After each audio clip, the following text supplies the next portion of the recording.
창세기 16장 1절에서 16절까지 말씀입니다. 함께 봉독하시죠. 아브라함의 아내 사레는 생산치 못하였고 그에게 한 여종이 있으니 애굽 사람이요 이름은 하갈이라. 사레가 아브라함에게 이르되 여호와께서 나의 생산을 허락지 아니하였으니 원컨대 나의 여종과 동침하라. 내가 혹 그로 말미암아 자녀를 얻을까 하노라 하매 아브라함이 사레의 말을 들으니라. 아브라함의 아내 사레가 그 여종 애굽 사람 하갈을 가져 그 남편 아브라함에게 처부로 준 때는 아브라함이 가나안 땅에 거한 지 10년 후이었더라.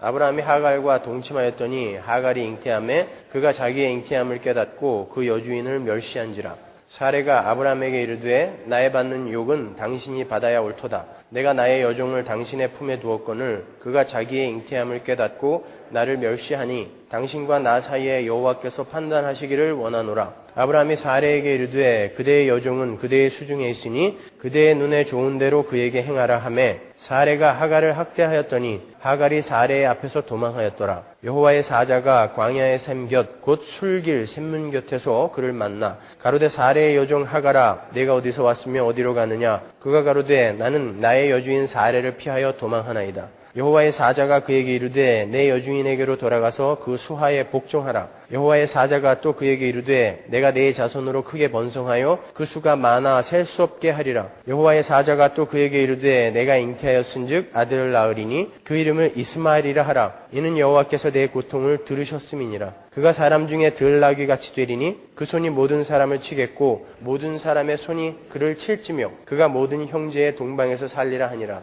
하갈이 자기에게 이르신 여호와의 이름을 감찰하시는 하나님이라 하였으니 이는 내가 어떻게 여기서 나를 감찰하시는 하나님을 배웠는고 함이라. 이러므로 그 샘을 부엘라 헤로이라 불렀으며 그것이 가데스와 베레 사이에 있더라. 하갈이 아브라함의 아들을 낳음에 아브라함이 하갈에 낳은 그 아들을 이름하여 이스마엘이라 하였더라. 하갈이 아브라함에게 이스마엘을 낳을 때에 아브라함이 86세이었더라. 아멘. 오늘 16장 모두를 공부할 텐데요. 이 16장을 배경으로 해서 많은 신학적 담론들이 있습니다.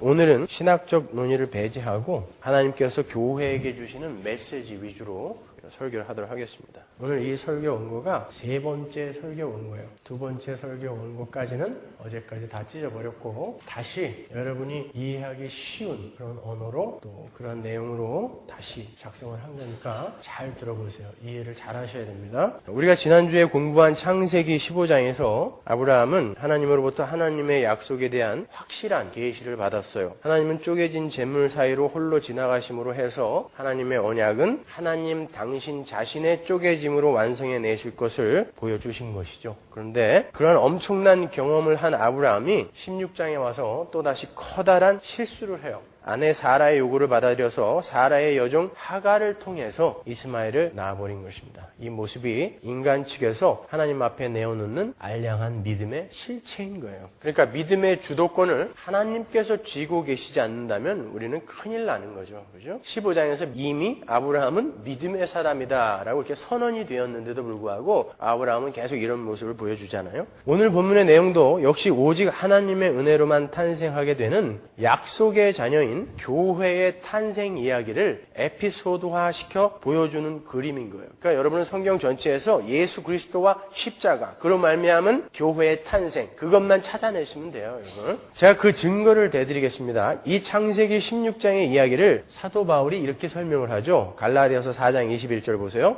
내게 말하라. 율법 아래 있고자 하는 자들아, 율법을 듣지 못하였느냐. 율법 아래 있고자 하는 자들에게 지금 사도 바울이 일가를 하는 거죠. 기록된 바 아브라함이 두 아들이 있으니 이스마엘과 이삭이죠. 하나는 계집종에게서 누구예요? 하갈. 하나는 자유하는 여자에게서 사라 낳다 하였으나 계집종에게서는 육체를 따라 낳고 누구예요? 이스마엘. 자유하는 여자에게서는 약속으로 말미암았느니라 이삭이죠. 이것은 비유니, 보세요. 창세기 16장의 내용은 비유를 담고 있는 내용이다라는 뜻이에요. 이것은 비유니 이 여자들은 두 언약이라. 하나는 신의 산으로부터 종을 낳은 자니, 신의 산은 뭐예요? 율법을 받은 산이니까, 그죠? 신의 산으로부터 종을 낳은 자니 곧 하가라. 하가가 하갈이에요. 그게 헬라어로 하가예요. 이 하가는 아라비아에 있는 신의 산으로 지금 있는 예루살렘과 같은 데니 저가 그 자녀들로 더불어 종노릇하고 오직 위에 있는 예루살렘은 너는 자유자니 곧 우리 어머니라. 사라가 지금 위에 있는 예루살렘을 상징하는 자예요. 기록된 바 잉태치 못한 자여 즐거워하라. 구로치 못한 자여 소리질러 외치라. 이는 홀로 사는 자의 자녀가 남편 있는 자의 자녀보다 많음이라 하였으니. 이사야서 54장 1절이죠. 그죠? 구로라는 것은 애 낳을 때 하는 진통의 소리예요. 형제들아 너희는 이삭과 같이 약속의 자녀라. 우리 교회를 이야기하는 거죠. 우리는 약속의 자녀다. 그러나 그때 육체를 따라 난 자가 이스마엘이 성령을 따라 난 자를 이삭을 핍박한 것 같이 이제도 그러하도다. 우리도 핍박받는단 말입니다. 그러나 성경이 무엇을 말하느뇨? 계집종과 그 아들을 내어 쫓으라.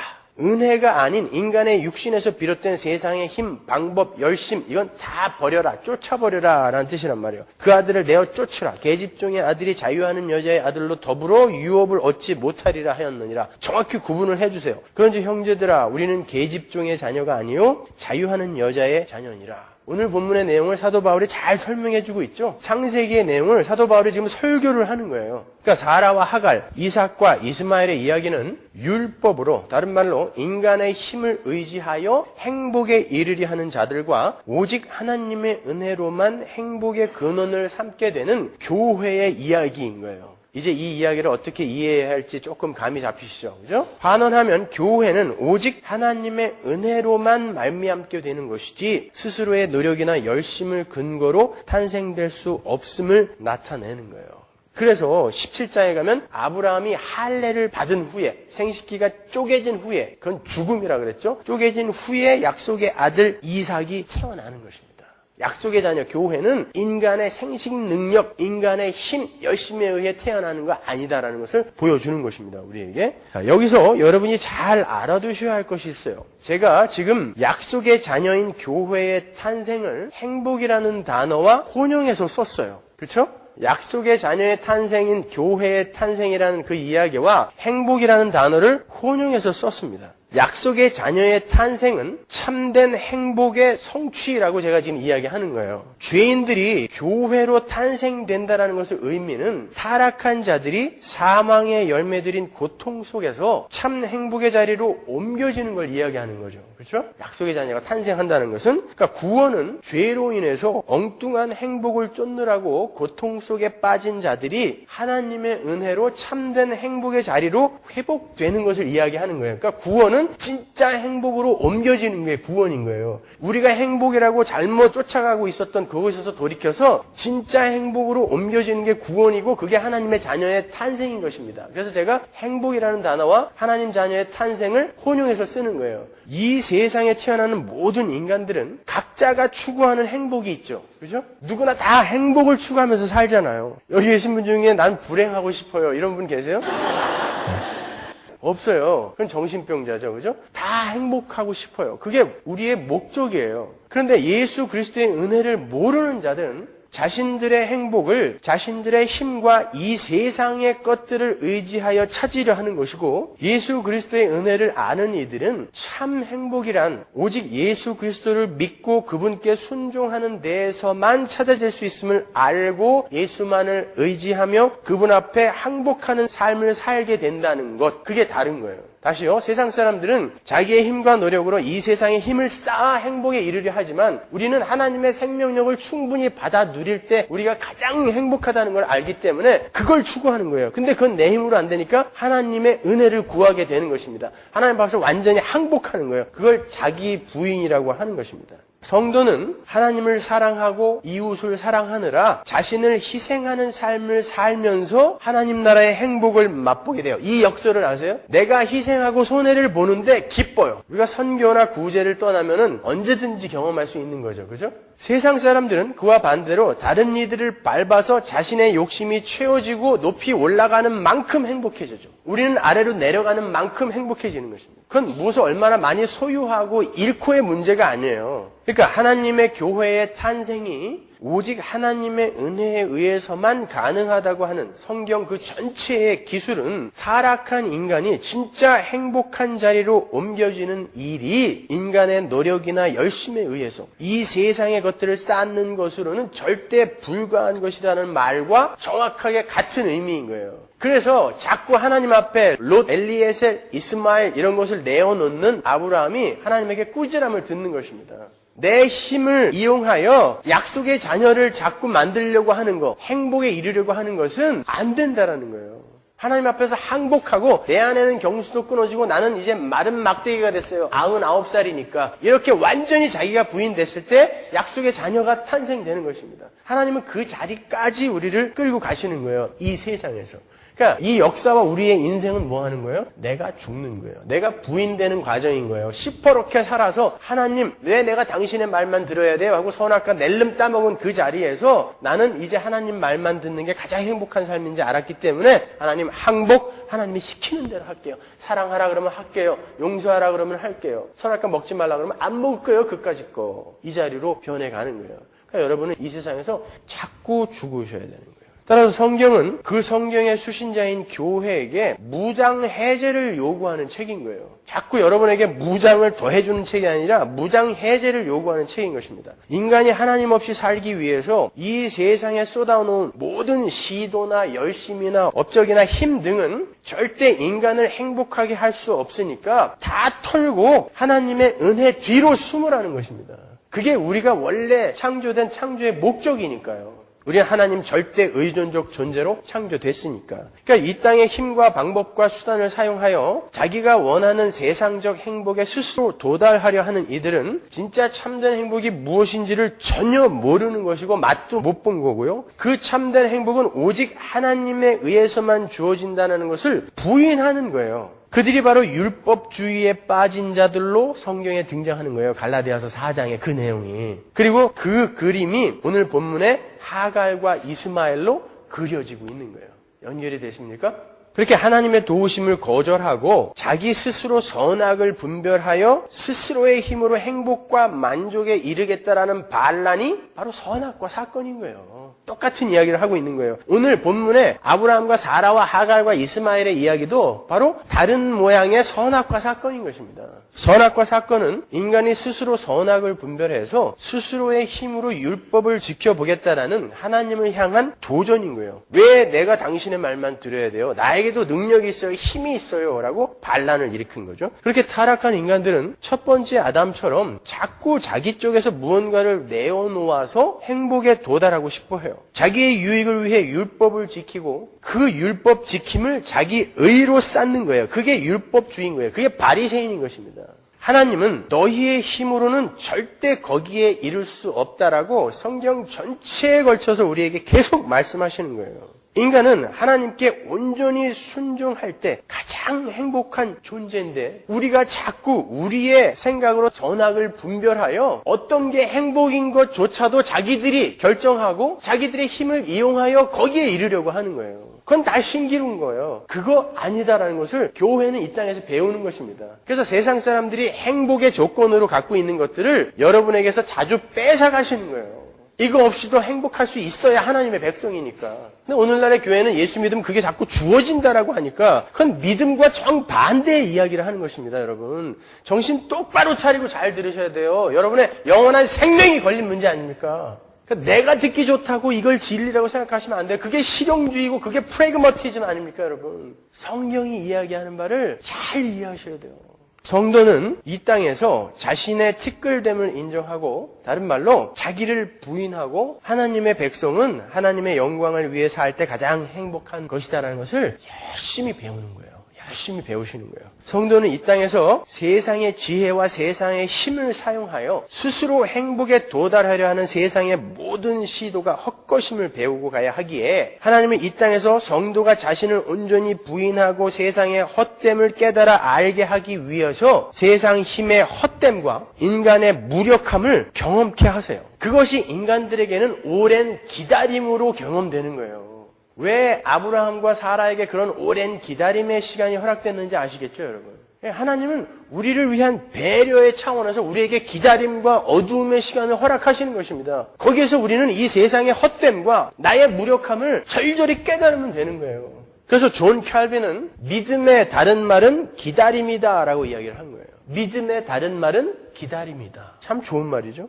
믿음은 하나님의 약속, 즉 보이지 않는 것을 실체로 받아들이면서 인내심을 갖고 기다리는 걸 이야기하잖아요. 하나님과 하나님 나라 보셨습니까? 못 봤잖아요. 근데 여러분은 약속만을 의지하여 그걸 지금 보는 것처럼 사시는 분 아니에요. 보이지 않는 것을 실체로 받아들이며 인내심을 갖고 기다리시는 거예요. 여러분은 지금요. 그렇죠? 기다리는 거예요. 그래서 믿음의 다른 말이 기다림이다 라고 이야기하는 거예요. 믿음은 기다림을 통해 성숙돼요. 당장 눈에 보이지 않는 것을 인내하며 잘 기다려내는 것이 바로 믿음이기 때문에 믿음은 기다림을 통해 성숙된다라고 이야기하는 거예요. 못 기다리고 조급증을 내는 사람들은 믿음이 성숙되지 못한 것입니다. 그 보이지 않는 것이 진짜 눈에 보이게 되는 날이 바로 하나님 나라의 완성의 날이고요. 근데 지금 안 보이잖아요. 그걸 지금 믿음으로 우리가 보고 기다리는 거란 말입니다. 그러니까 믿음은 잘 기다리는 거예요. 그러나 굳건한 믿음 위에 서 있지 못하고 조급증에 걸려있는 사람들은 그 기다림의 시간이 답답하고 초조하고 때로는 절망감까지도 느끼게 하죠. 그렇죠? 예수 믿는 게 이게 뭐냐 이게 뭐가 행복해.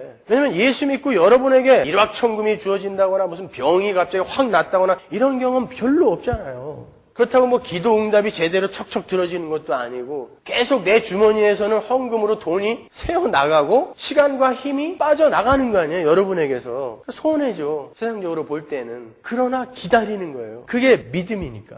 베드로후서 3장 9절 보세요. 주의 약속은 어떤 이에 더디다고 생각하는 것 같이 더딘 것이 아니라. 그러니까 대부분의 사람들이 주의 약속은 더디다고 생각한다라는 것이죠. 그렇죠? 오직 너희를 대하여 오래 참으사 아무도 멸망치 않고 다 회개하기에 이르기를 원하시느니라.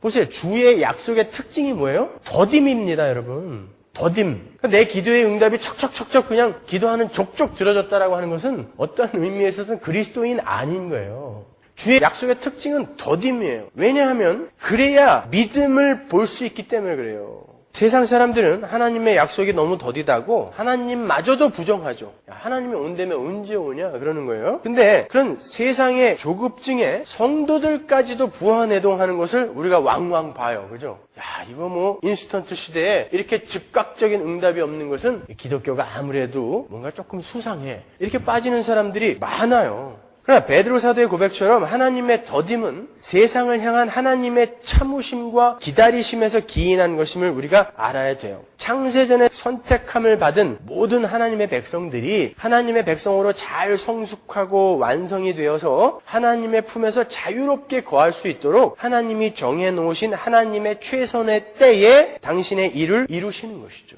하나님의 때에 대해서는 우리가 공부했죠, 이미? 그래서 역사는 하나님의 기다림의 시간이다라고 이야기해도 과언이 아닌 거예요. 제가 해놓고도 굉장히 훌륭한 말이라는 생각이 드네요. 역사는 하나님의 기다림의 시간인 것입니다. 하나님이 기다리지 않으면 이 역사는 애시당초 이렇게 존재할 수가 없어요. 지속될 수가 없는 것입니다. 그러나 그 하나님의 기다림의 시간은 반드시 우리의 기다림을 수반하는 거예요. 그러니까 참된 행복은 오랜 기다림의 그 믿음을 지나서 우리에게 주어지는 것입니다. 성도는 그 기다림 속에서 조급한 마음에 자꾸 세상의 행복들로 그 복을 대체하려고 하면 안 돼요. 그게 사라요. 그게 아브라함인 것입니다. 거기서 나온 게 이스마엘이고요. 우리는 우리의 꾀로 우리가 원하는 행복의 응답을 인위적으로 생산해내는 조급한 행동을 해서는 안 돼요. 그 나라가 행복하다고 하는데 지금 내 생각에는 요러요러한 게 행복인 것 같아. 그래서 내 꾀로 자꾸 그걸 덥석 잡아버리면 그게 하갈이 되는 것입니다, 여러분. 하나님은 아브라함에게 쪼갠 고기 사이를 횃불의 모습으로 지나시는 그런 엄청난 언약의식을 보여주신 후에도 한참을 침묵하셨어요. 주신다고 약속하셨고 언약의식까지 행했으면 바로 주시면 되잖아요. 근데 아브라함과 사라가 가나안에 들어온 지 10년이 되도록 자식을 안 주셨어요. 아니, 하란에서 75세에 떠났죠. 그 이후에 25년 후에 주셨다니까요. 이거 무슨 심통이에요. 줄 거면 빨리 주지. 아브라함과 사라의 나이가 적은 나이도 아니었어요. 아브라함은 85살이고요, 지금. 사라도 70살을 훌쩍 넘겨서 경수까지 끊어진 상태예요. 그래서 사라가 그러죠. 나는 이제 잉태 못한다라고 자기 스스로 이제 인정해버렸단 말입니다. 그런데도 자식 소식이 없어요. 아무리 하나님의 약속을 받은 자들이다 해도 아침이면 거울에 보이는 자신들의 그 늙어가는 모습과 그 속에서 아무런 말씀 없이 침묵하시는 하나님을 보면서 불안하고 초조한 마음이 들지 않았겠습니까? 하나님이 왜 이렇게 침묵하시냔 말이에요. 차라리 안 주면 안 주겠다라고 나타나서 이야기를 하든가, 준다고 얘기해놓고 약속까지 보여줬으면서 표징까지 보여줬으면서 왜 안 나타나냔 말이에요. 그러나 성도는 그때도 기다려야 된다는 거예요. 오늘 본문 1절은 아브라함의 아내 사레는 생산치 못하였고로 시작하죠. 그죠? 그 전장이 뭐였어요? 하나님이 내가 반드시 자식 줄 거야 하고 자기가 증거로 쪼갠 고기 사이로 그냥 확 지나가셨단 말이에요. 그러면 이 1절이 아브라함의 아내 사레는 생산치 못하였고가 아니라 아브라함의 아내가 이내 생산을 하였고 이렇게 시작해야 맞잖아요. 근데 그렇게 증거까지 보여줘 놓고 16장이 아브라함의 아내는 그럼에도 불구하고 생산치 못하였고로 시작을 한단 말입니다. 이게 교회에게 요구되는 기다림인 거예요.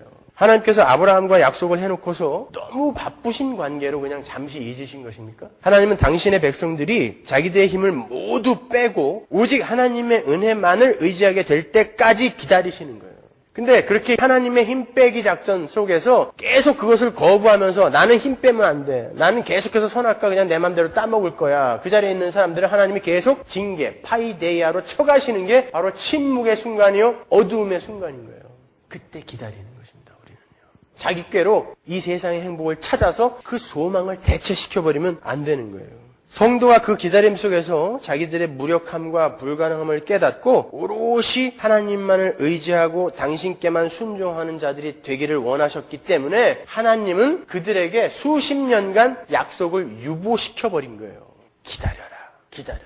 그들이 이제 완전히 마른 막대기가 되었을 때 아브라함 99살, 사라 90살. 도저히 이건 과학적으로도 생물학적으로도 상식적으로도 불가능한 그 상태. 거기에서 내가 한다를 보여주시는 것입니다. 그러니까 99살 때까지 기다렸어야 되는 거예요. 못 기다리죠. 우리는 못 기다려요. 그래서 하나님이 성경에다가 성경의 수신자인 교회에게 이러한 사건들을 기록해서 주신 거예요. 그러나 너희는 기다려라. 아브라함은 못 기다렸지만 너희는 기다려라라는 것입니다.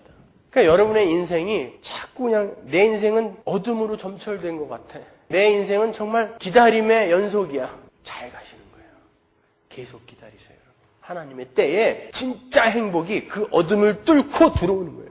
15장에 보면 캄캄한 어둠 속에서 아브라함이 두려워했다고 그러죠. 그때 하나님의 횃불이 나타난 거예요. 그러니까 그 불이 더 커 보이는 거죠. 더 밝아 보이는 거예요. 여러분은 이 세상 속에서 자꾸 그 어두움을 경험하셔야 돼요. 진짜 하나님이 우리에게 허락하시는 그 참 행복이 어떤 것인지를 여러분은 그 어둠 속에서 나중에 깜짝 놀라는 그런 상태로 보게 될 것입니다. 그런데 사라는 그새를 참지 못하고 곧 자기의 꾀를 사용해서 또다시 인간 쪽에서의 작품을 만들어내죠. 하나님의 그 침묵은 참지 못하겠다라는 거예요. 사라는 자기의 여종 하가를 자기 남편에게 주어서 임의로 자식을 생산해냈어요. 사실 그렇게 주모가 자식이 없을 때 하속을 통해서 자식을 낳는 것은 당시의 자연스러운 관습이었어요. 그건 합법적인 거였습니다. 그러니까 얼핏 보면 사라가 하나님의 약속을 성취하기 위해서 적극적인 신앙인의 모습을 보여준 것 같이 보이죠. 그죠? 그러나 2절을 보면 그게 아니라는 게 금방 나타나요. 2절에 보면 여호와께서 나의 생산을 허락지 않았다. 그럼 뭐예요? 하나님을 지금 원망하고 있는 거예요. 여호와께서 나의 생산을 허락지 않았다라는 것입니다. 사라는 지금 원망과 불신에 빠져 있는 거예요. 굳건한 믿음 위에 서 있지 못한 사람들은 깨어있지 않으면, 그렇게 자기가 원하는 때에 자기가 원하는 일이 이루어지지 않으면요, 하나님마저도 힘없는 늙은이 취급을 할 수 있는 거예요. 근데 사라는 그렇다 치더라도 아브라함마저 그러한 아내의 요청을 냉큼 수락을 해요. 믿음의 조상 아브라함은 그러한 아내의 불경한 요청을 거부하고 아내를 나무랐어야 했어요. 그런데 아브라함은 아내의 청을 받아들여서 아내의 여종 하갈과 동침하여 임신을 시켰어요. 그게 바로 아담의 모습이에요. 선악과 앞에 선 아담의 모습이고, 자기의 힘으로 율법을 지킴으로 하나님을 기쁘시게 할 수 있고 하나님의 자녀가 될 수 있다라고 믿었던, 그렇게 자신들의 가능성을 피력했던 바리새인들의 모습인 것입니다. 똑같은 거예요. 한마디로 자기 부인이 되지 않은 자아 노출된 자들의 모습, 그게 오늘 본문의 아브라함과 사라와 하갈인 것입니다. 자기들의 꾀와 자기들의 힘으로 약속의 자녀를 출산할 수 있다고, 행복의 고지에 도달할 수 있다고 믿는 거예요. 우리가 하나님의 뜻을 인내 속에서 기다리지 못하고 자기 생각대로 일을 강행시키려고 할 때 마귀는 항상 우리가 덥석 잡을 수 있는 하갈을 근거리에 준비해 둬요. 요나가 하나님의 말씀을 거스리고 다시스로 가려고 요바로 내려갔을 때 거기에 뭐가 있었어요? 다시스로 가는 배가 기다리고 있었어요. 도망가라고 배가 기다리고 있었다니까요. 그건 요나의 하갈이었던 것입니다. 우리도 마찬가지인 거예요. 우리가 그렇게 우리의 꾀를 사용하여 자꾸 그 하늘의 참된 행복을 이 세상의 행복으로 대체하려고 시도하려고 할 때 마귀는 여러분 주변에 그 하갈을 준비해 둔다고요. 그러나 그때 그거 잡으시면 안 되는 거예요. 나의 하갈은 내가 주님의 뜻을 나의 방법대로 이루려고 할 때마다 내 옆에서 기다리고 있는 내 유욕의 몸종인 것입니다. 그게 하갈이 의미하는 거예요. 그게 바로 오늘날 기독교를 통째로 먹어버린 율법주의요, 신비주의요, 기복주의요, 물질주의요, 실용주의 등인 거예요. 인간적인 방법으로 하나님 나라의 행복을 이 세상의 것으로 대체하여 맛보게 해줄 수 있다고 하는 것이 제가 지금 상기한 것들인 것입니다. 그렇잖아요. 금욕적인 생활과 왕성한 종교 행위가 자기의 행복을 보장해 줄 수 있을 거라 착각해요. 그리고 그것을 할 때 인간들은 묘한 쾌감을 느낍니다. 아세요? 여러분 교회를 부흥시키려면 인간들의 그 쾌감을 자극시켜주면 돼요. 1년에 15일씩 특별 새벽기도 5회 실시하면 교회 금방 부흥합니다. 방법까지 가르쳐줘야 돼요, 이거. 교인들에게 헌금 강요하면 교인들이 나갈 것 같죠? 더 부흥해요. 죄인들은 그거 뭔가를 내가 할 때 하나님 앞에 내가 떳떳해진다라고 착각하거든요. 그러나 그건 율법주의인 것입니다. 나의 유익을 위해 내가 하나님 앞에 무언가를 해드리고 반대급부로 무엇을 받겠다라는 그건 아주 무서운 죄인 거예요. 그건요.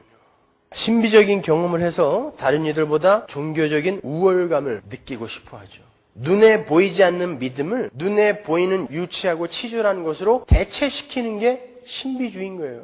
신비주의가 뭐야? 눈에 보이는 거 자꾸 보여주겠다라는 거 아닙니까? 그걸 보면서 짜릿한 쾌감을 느끼죠. 나는 봤어. 믿음은 기다리는 거라니까요. 어둠 속에서 기다리는 거라니까요. 보는 게 아닙니다, 여러분. 은이빨이 금이빨로 바뀐 사람은 저주받은 사람이에요. 제가 개런티 해드릴게요. 믿음은 기다리는 거예요. 보이지 않는 걸 실체로 받아들이는 게 믿음이란 말입니다. 하나님의 팔을 비틀어서라도 이 세상의 복을 얻어내어 하늘의 행복을 이 세상의 것으로 대체하고 싶어하는 기복주의. 역시 마찬가지인 것입니다. 오늘날의 교회들이 붙든 하갈들인 거예요. 그게 전부. 우리가 기다려야 하는 것은 하나님 나라가 완성되었을 때 그 하나님 나라의 백성들만이 경험할 수 있는 참된 행복과 만족과 기쁨과 안식과 위로여야 돼요. 근데 그 삶은 십자가의 삶을 통해서만 경험이 돼요. 내가 손해보고 내가 상하여 다른 이들이 유익을 보고 하나님이 기뻐하실 때 그때 우리에게 오는 그 행복으로만 경험이 된다니까요. 신부주의, 기복주의, 물질주의, 실용주의 이런 것으로 오는 행복은 그건 가짜예요. 신기루 같은 행복인 것입니다, 여러분. 우리 성도는 그 나라를 기다리면서 그 믿음에 의한 소망으로 지금 이 땅에서도 그 나라의 행복과 기쁨을 조금이나마 맛보며 살게 되는 거예요. 그런데 우리가 그 나라를 기다리지 못하고 믿음으로 그 나라를 향한 소망을 가지지 못하며 기쁨과 소망은커녕 불안과 초조함에 빠져 있을 때 우리는 우리 꾀를 쫓아서 행복과 기쁨을 찾아 나서게 되는 것이고 그때 우리를 기다리는 것이 바로 우리의 유욕의 몸종인 하갈인 거예요. 따라서 신비주의나 기복주의나 율법주의, 물질주의, 성공주의, 실용주의 등은 영적 조급증에 걸린 죄인들이 토해놓은 토사물과 같은 거예요. 하나님은 성도에게 대단한 종교 행위나 업적을 요구하시지 않아요. 성도는 하나님이 주신 인생 속에서 흔들림 없는 신뢰로 아버지의 때와 하늘의 선물을 기대하며 기다리는 삶을 인내 속에서 잘 살아내는 거예요. 하나님이 그 삶을 가장 기뻐하신다니까요. 그게 믿음이니까요. 보이지 않는 하나님의 나라를 보이는 것처럼 사는 삶, 하나님 나라의 삶의 원리인 사랑하고 섬겨주며 참고 인내하며 잘 기다리는 삶이 바로 우리 성도가 이 땅에서 살아내야 하는 위대한 천국의 삶인 거예요. 그러니까 하나님의 침묵, 우리 인생의 이 어두움은, 우리의 이 기다림의 시간은 우리의 믿음을 더욱더 공고히 다져주는 하나님의 세밀한 간섭인 거예요. 성도의 인생에 찾아오는 어둠은 하나님의 빛을 더욱더 사모하고 그 가치를 깊이 인식하도록 하는 믿음의 훈련 교재인 거예요. 근데 아브라함은 어떻게 했어요? 그 어둠을 스스로의 자가 발전으로 밝히려고 했던 거죠. 아직 힘이 남아있던 거예요. 그 힘마저도 하나님은 내려놔라 라고 이야기하시는 거예요. 그 힘 다 빠질 때까지 하나님이 침묵하세요. 13년 동안. 우리가 이 땅에서 우리의 힘과 지혜로 우리가 원하는 행복과 만족에 도달할 수 없다는 완전한 항복을 하기 전에는 우리는 절대 하나님 나라에 들어갈 수가 없어요. 그런 면에서 성도가 이 세상 속에서 점점 더 캄캄한 어둠과 기다림 속으로 던져지는 것이 성도의 신앙생활의 정석인 거예요. 오히려. 그건 일이 잘 되고 안 되고 정도의 문제가 아니에요. 성도는 이 세상이 추구하는 것들이 얼마나 허황된 것인지, 그리고 이 세상이 얼마나 불가능한 곳인지, 어느 정도까지 자정 능력을 상실해 버렸는지, 이 세상이 얼마나 어두운 곳인지를 뼈저리게 깨달아야 되는 거예요. 그래야 이 세상이 부인되고 자기가 이 세상의 왕이 되고 싶어 쏟아내었던 자신의 욕심이 부인되며 하나님 나라와 하나님만을 바라보실 수가 있는 것입니다. 그게 바로 기독교 신앙임에도 불구하고 우리 주변에서는 자꾸 사라의 속삭임이 들려오죠. 신비한 것들을 체험해보라 그래요. 눈에 보이지 않는 예수만으로는 만족할 수 없다는 거예요. 긍정적 사고방식을 가지라고 그래요. 그래서 땅의 풍요를 쟁취하라고 부추깁니다. 하면 된다, 하면 된다, 하면 된다라는 긍정적 사고가 우리의 행복을 가져다 줄 수 있다는 거예요. 안 해요. 성도는 이 땅에서 해도 안 되더라를 배우고 가는 것입니다. 하면 된다는 성경과 정반대의 이야기인 것입니다, 여러분. 인간은 아무리 스스로 노력을 해도 진짜 참된 행복과 만족에 도달할 수 없다는 것을 배우고 가는 거라니까요. 해도 안 된다를. 심지어 종교 행위를 열심히 하면 하나님도 감옥해서 금방 이 세상의 복으로 채워주신다고도 이야기해요. 그들은 그게 쿠에이즘이어도 상관없어요. 자기 암시 이런 거여도 상관없어요. 천만의 말씀. 해도 안 됩니다, 여러분. 그것이 바로 신앙의 지름길이라고 그들은 힘주어 이야기하지만 그건 멀리 돌아가는 길인 거예요. 그게 바로 사라의 속삭임입니다. 여러분, 신앙에 첩경은 없어요. 신앙은 기다림입니다. 누가 얼마나 잘 기다려내느냐에 신앙의 경중이 판가름 나는 거예요. 지름길로 생각하고 내가 생각해서 가는 길은 하가를 안겨주는 외도의 길일 뿐이에요. 성경이 말하고 있지 않는 교회의 방법론들은 전부 하갈이에요. 그 하갈에게서 신앙의 서자인 이스마엘이 태어나는 거예요. 그래서 이렇게 많은 이스마엘들이 교회를 먹어버린 것입니다. 저도 그러한 신앙의 서자인 이스마엘을 낳아본 적이 있어요. 아니, 지금도 종종 낳고 있습니다. 그런데 그 이스마엘이 두고두고 저를 괴롭혀요. 어린 시절 제가 신비한 현상을 찾아서 강산을 누빈 적이 한두 번이 아니에요. 그러나 그 당시에는 정말 짜릿했던 그러한 체험들이 하나님의 말씀에서 오랜 기간 저를 격리시켰어요. 보이는데 뭐하러 보이지도 않고 믿어지지도 않는 말씀을 보겠습니까? 저에게 큰 해를 갖다 줬어요. 저의 위신을 세우기 위해서 잘난 척을 하고 교만을 떨었던 일. 우리는 그러면 굉장히 우리가 행복해질 거라고 생각해요. 그렇죠? 남들이 나를 이렇게 우러러 봐줄 것 같으니까. 그러나 그렇게 나의 자랑이 되고 나의 행복이 될 줄 알았던 그 일들이 두고두고 저를 괴롭혀요. 나의 잘남이나 나의 깨끗함을 증명하기 위해서 남을 헐뜯고 남의 실수를 들추어내서 험담을 했던 것이 두고두고 저를 괴롭혀요. 왜? 내가 깨끗하고 내가 잘났다는 걸 증명하기 위해서는 나 아닌 다른 이들을 자꾸 밟아야 되거든요. 근데 그게 두고두고 저를 찢어요. 우리는 그것들이 행복한 줄 알아요. 그게 행복에 이르는 길인 줄 알아요. 근데 그게 나를 찢어버린다니까요. 계속해서. 나를 괴롭힌 사람에게 멋지게 복수를 해주면 내가 진짜 시원할 것 같고 행복할 줄 알았는데 그 일로 말미암아 내가 괴로워. 10수년 동안 그 일로 말미암아 무릎 꿇을 때마다 하나님 앞에 눈물이 나요. 내가 왜 그랬을까? 그 이스마엘이에요. 거기에 넘어가시면 안 되는 것입니다. 하나님의 약속을 믿고 하늘의 복을 추구하며 살아가야 하는 것이 성도예요. 근데 제 안에서 스물스물 기어나온 이 세상에서의 자기 자랑이나 자기 증명을 통해서 행복을 얻으려는 그런 욕심이 사라의 속삭임에 귀를 기울이게 했고 그 결과 저의 육적 사생아인 죄를 제가 출산해 버린 거예요. 여러분은 그 자리로 가지 마시란 말입니다. 여러분도 분명히 그런 경험이 있으실 거예요. 분명히 내 생각엔 그 방법이 나에게 행복을 갖다 줄 것 같았는데 그렇게 해서 낳은 이스마엘 때문에 오랜 시간 고통을 받은 일들이 여러분에게도 분명히 있어요. 우리는 종종 그 이스마엘을 낳는 자들이기 때문에. 아브라함과 사라가 이스마엘을 낳고 13년간 돌아간 거 기억하세요. 그렇게 우리가 인내하며 기다리지 못하고 우리의 꾀를 따라 우리를 행복하게 만들려 할 때 우리에게 쾌감이 분명히 주어져요. 그러나 그것은 즉각적이며 일시적인 거에 불과해요. 영원하지 않습니다. 본문 4절을 보면 아브라함과 사라가 하나님의 응답을 기다리지 못하고 편법을 사용하여 이를 도모했는데 하갈이 금방 잉태했어요. 금방 기도 응답이 왔어요. 셋 다 굉장히 기뻤겠죠. 그 일로 말미암아 셋의 관계가 갈기갈기 찢어졌죠. 그 일로 말미암아 이스마엘의 후예인 아랍 사람들과 이삭의 후예인 이스라엘이 오늘날까지 싸우고 있어요. 4,000년을 그 이스마엘에 의해 괴롭힘을 당하는 것입니다, 여러분. 우리는 하나님의 침묵 속에서 하나님의 감찰하심을, 지켜보심을 발견할 수 있어야 돼요. 하나님의 침묵은 하나님의 직무유기 현장이 아니에요. 하나님의 침묵은 불꽃 같은 눈으로 우리를 지켜보시는 하나님의 감찰하심입니다. 하나님은 한순간도 당신의 백성에게서 눈을 떼지 않으세요. 그렇게 하나님의 침묵이 하나님의 감찰하심에서 허락된 것이기에 우리는 기다려야 되는 거예요. 잘 참아야 되는 것입니다. 오늘 본문은 결론으로 하나님의 침묵이 하나님의 감찰하심이었음을 보여주면서 교회에게 용기와 격려를 북돋아줘요. 잘 참으라고. 하갈이 역시 조급증에 걸려서 아이고 나 여기서 못 살아 하고 사라를 피해 애굽으로 도망가 버리죠. 술길이라고 나오는 그 길은 애굽으로 가는 지름길이라는 뜻이에요. 아브라함이나 사라나 하갈이나 지금 똑같은 존재로 등장하는 것입니다. 거기에 여호와의 사자가 나타나요. 나타나서 뭐라 그래요? 돌아가라! 그럽니다. 돌아가라니요. 그 고난 피해서, 당신의 침묵을 피해서, 그 기다림 피해서 지금 나는 애굽으로, 풍요의 땅 애굽으로 지름길을 통하여 걸어가고 있는데 여호와의 사자가 길을 막고 서서 돌아가라! 라고 이야기한단 말입니다. 가서 아브라함과 사라에게 똑같이 이야기해줘라. 돌아가라고. 돌아갔어요. 여호와의 사자가 네가 낳는 아들 이름을 이스마엘이라고 지으라고 그러죠. 그 말은 여호와께서 고통을 들으신다라는 뜻이에요. 내가 안 듣는 줄 알고 너 도망가는 거냐? 내가 듣고 있다니까 라고 이야기하는 거예요.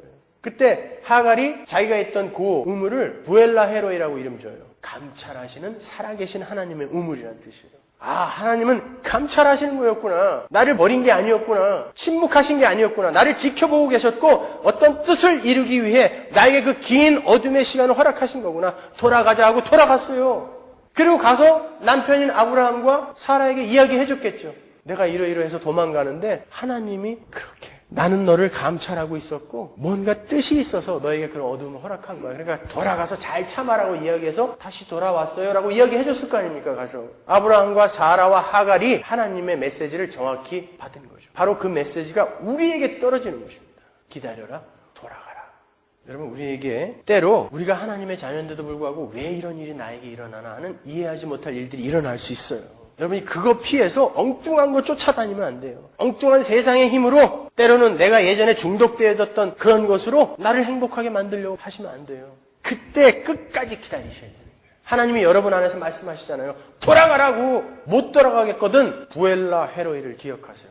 나를 감찰하시는 하나님의 살아계신 하나님의 우물. 그 하나님이 살아서 내 안에서 나를 감찰하고 계신데 그렇다면 이 일들이 무언가 나의 유익을 위해 하나님의 뜻이 이루어지는 일이겠지 하고 잘 참을 수 있는 것입니다. 잘 견디세요. 그게 성도의 기다림이며 믿음입니다. 기도하겠습니다.